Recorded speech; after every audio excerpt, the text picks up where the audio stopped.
Madam Chairwoman, thanks so much for holding this hearing today. I think that it's critical that we highlight the disparities in affordable health insurance options between men and women. Recently, I've received communication from several women in North Carolina. One woman in particular, when she was 27 years old, she was diagnosed with breast cancer. She had a 16-month-old son, and this woman was in an extremely abusive relationship. And it was interesting, too, her husband knew that she could not leave him because of her breast cancer and that she had to have his employer-provided health insurance. She looked into individual insurance plans, but her breast cancer obviously was considered a pre-existing condition. So for 7 years, this woman stayed in this abusive relationship.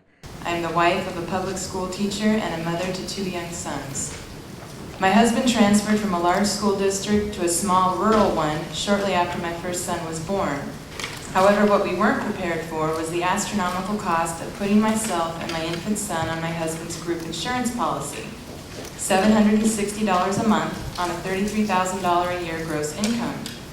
So for the first time, I decided to get individual market coverage for the baby and me. Every single policy available, despite the premium and deductible level, came with an additional maternity deductible of $5,000 plus 20% of all remaining costs. Several months later, my husband and I found ourselves discussing the possibility of a second child. Instead of an intimate conversation between the two of us about goals and family, I felt like there were actually 3 of us at the table: myself, my husband, and our insurance policy.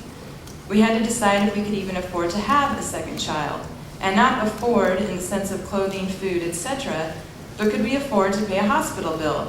There I was, paying a $280 premium every month for the best individual market policy Regents offered, and I was having to debate if I could afford the medical bills from a routine pregnancy and delivery. I was very angry that an insurance company could set up a policy in a way that would either discourage women from getting pregnant altogether, or if they did become pregnant, force them to pay for basically the entire cost of a typical delivery.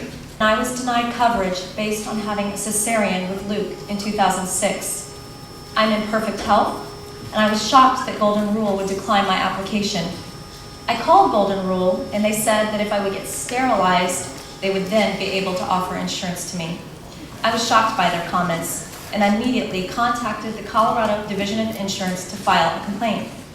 After filing a complaint, I discovered that Golden Rule is allowed to discriminate against women who have had a C-section. There was nothing I could do. I found that bone-chilling. I don't know how everybody else felt about it in that room, but it put me on the edge of my chair.